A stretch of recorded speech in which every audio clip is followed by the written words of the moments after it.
It's the British Grand Prix this weekend, so for this video I thought I would cover something that's a little more, recent. Because recent isn't something I usually do. Unless it's a current affairs video, obviously. Because these videos, the long-running storytime videos, even if the format has changed a bit over the years, are the history side of things. History usually implies it happened a while ago, so I tend to cut things off around 10 years before today. In the early part of the series there were a lot of requests for Brawn and the 32010 teams to be done, but at the time they were too recent. Now? Absolutely, I'll do those videos. Well, I have done those videos, and those events happened, 16 years ago, at least it was in the case for Brawn. We're also coming up on the 10th anniversary of Jules Bianchi's death. Let that sink in for a second. It's actually quite funny, because now we're in the realms of stuff that I recall watching as an adult in my 20s. Things like the discussion surrounding Frick or the oil burning that I did last time out, which, okay, that was pretty recent, but I thought it was interesting either way.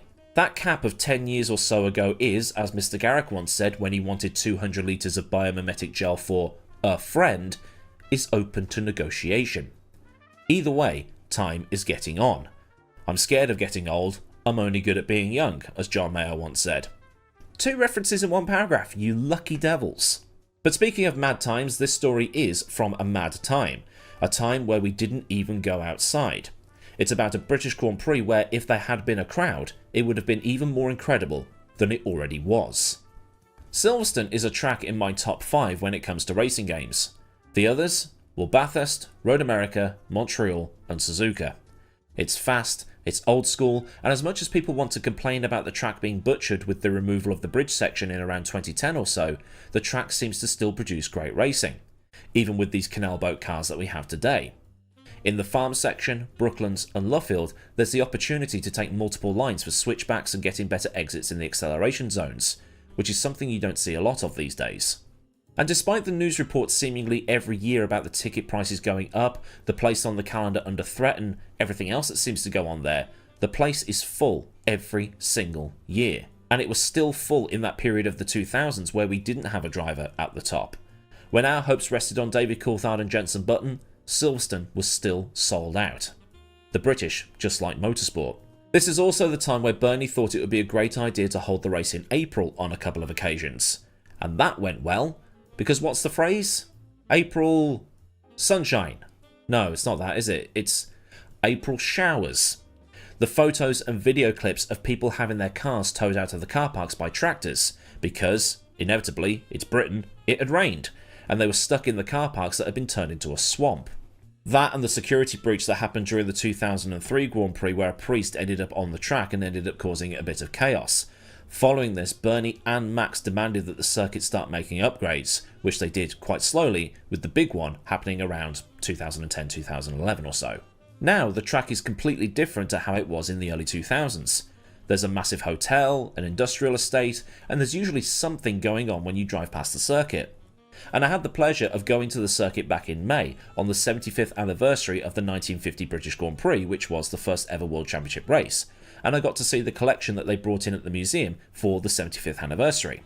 It's on until September and I highly recommend you go.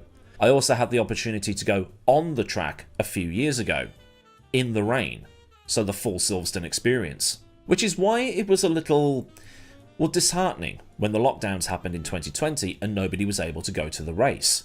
Because Silverstone is always rocking. And with Lewis Hamilton dominating the season, the British bias on full show would have led to some great noise and everything else. But it is what it is. At least we're back to normal now. But I'll try and not dwell on all that too much because it will bring out the sort of comments that have nothing to do with this particular video. So what happened at the 2020 British Grand Prix? I'm glad you asked. Hamilton came into the race leading the championship by 5 points from teammate Valtteri Bottas. The British Grand Prix was only the 4th round of the season due to the hastily put together calendar because of the then global situation. But the calendar was still 17 races long, which is a good amount to have. It was like the 90s all over again. In 3rd place in the standings was Verstappen on 33 points, which matched his number funnily enough, with Lando Norris in 4th on 26. Albon, Max's then teammate, was 5th on 22 points. Going into the race weekend though, Sergio Perez tested positive for COVID and couldn't race because of the restrictions put in place for anybody who tested positive. So Nico Hülkenberg came in to replace him as a super sub and would later replace Lance Stroll at the same team when Lance tested positive at the Eiffel Grand Prix, which was held at the Nürburgring. But the FIA, Formula 1 and Pirelli had some other plans to try and spice things up a tiny bit. Pirelli had brought the C1, C2 and C3 compounds for this particular race, but were going to bring the C2, 3 and 4 compounds for the 70th anniversary Grand Prix that was going to be held the following weekend. And Pirelli did it just to try and shake things up, much like they had done this year with bringing slightly softer tyres than they normally would have done at places like Spain and Canada. Firstly, it was to open up some different strategies across the two races, and secondly, it was to stop the teams simply copying and pasting their setups to the cars when they came back the following week. And there would have been an element of jeopardy about that. Because the British weather is so British, it means that the conditions for one race might be vastly different to the other, and the tyres for one race might be brilliant, and then the tyres for the other race be awful. Much like the weather. In practice, it was the usual three at the top: Hamilton, Bottas and Verstappen. Over at Ferrari, meanwhile, Vettel was having trouble with his throttle-by-wire system and lost a lot of time getting that fixed. Into qualifying though, no, it was pretty much the same story as it had been at every other race. The two Mercedes cars were faster than everybody else. The only cars to be sub 126 in the first two sessions, and then the only cars sub 25 in the third session. Because this was the time where the compound you used in the second session is the same compound you start the race with, some cars chose the medium tyre while some took the soft.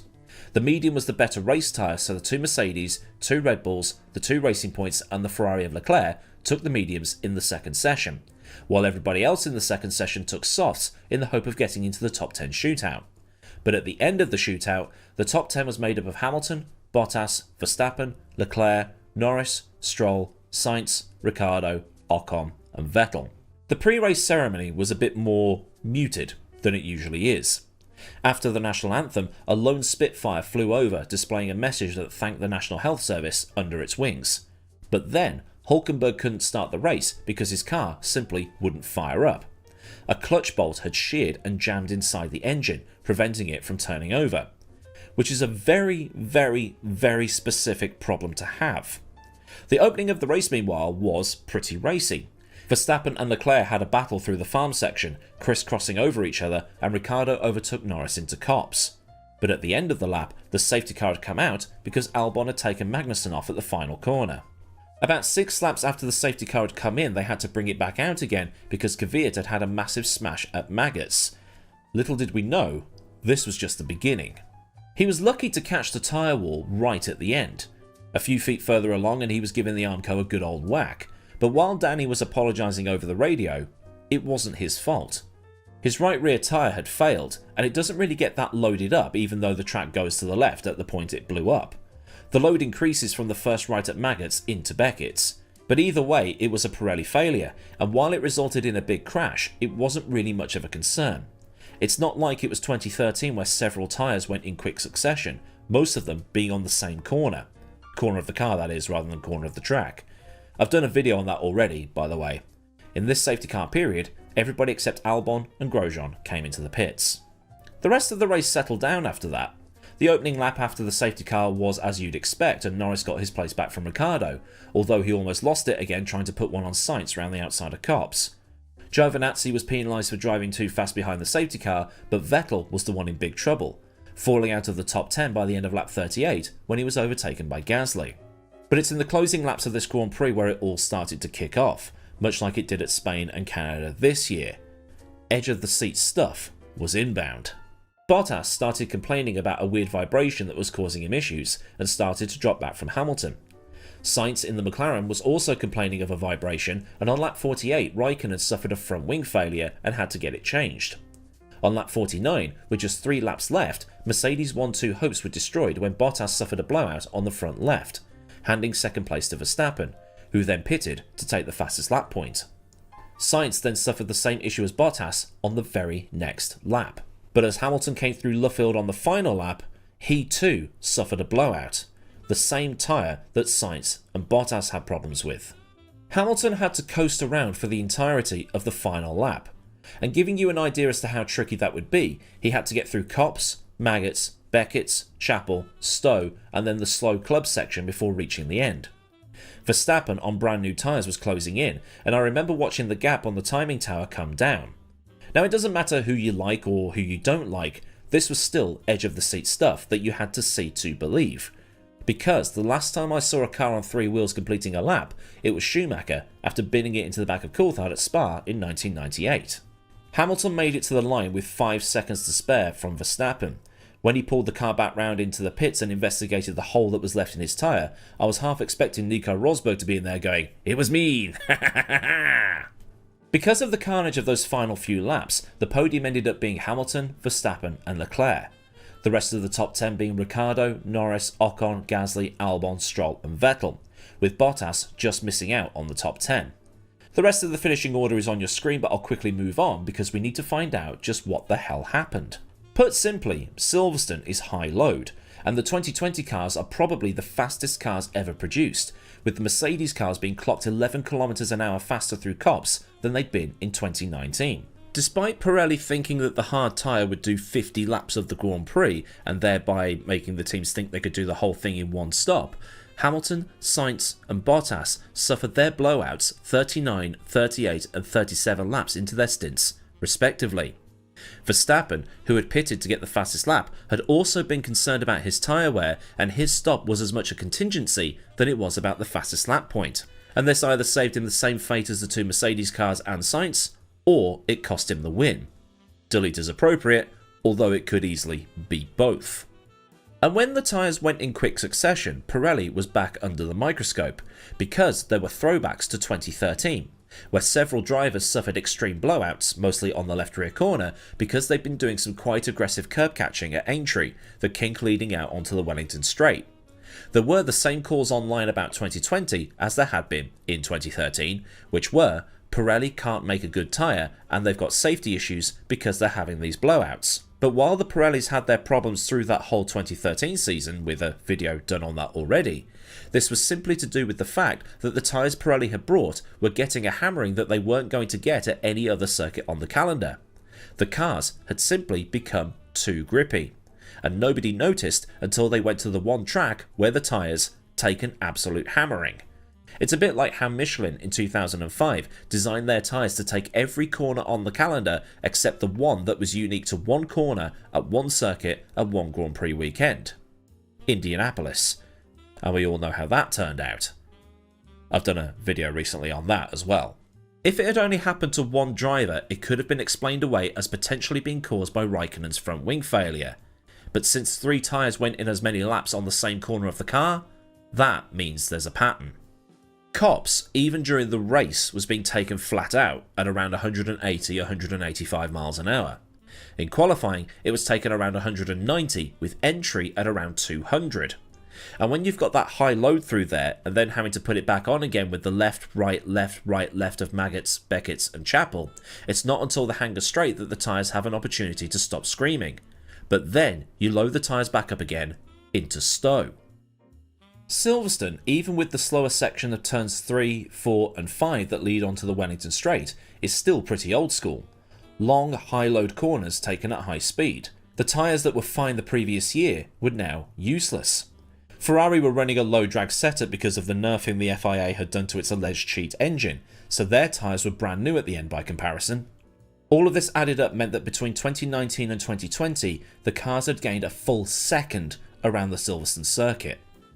So maybe then it was a good thing that Pirelli was taking harder tyres to the following race weekend.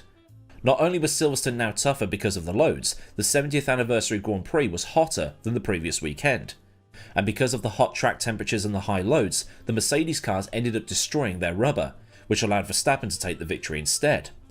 Pirelli's only change between their already existing plan of taking harder tyres was to change the minimum pressures, making them higher. Teams tend to run the lowest they can get away with because it makes the tyre deform a bit more and can produce more grip.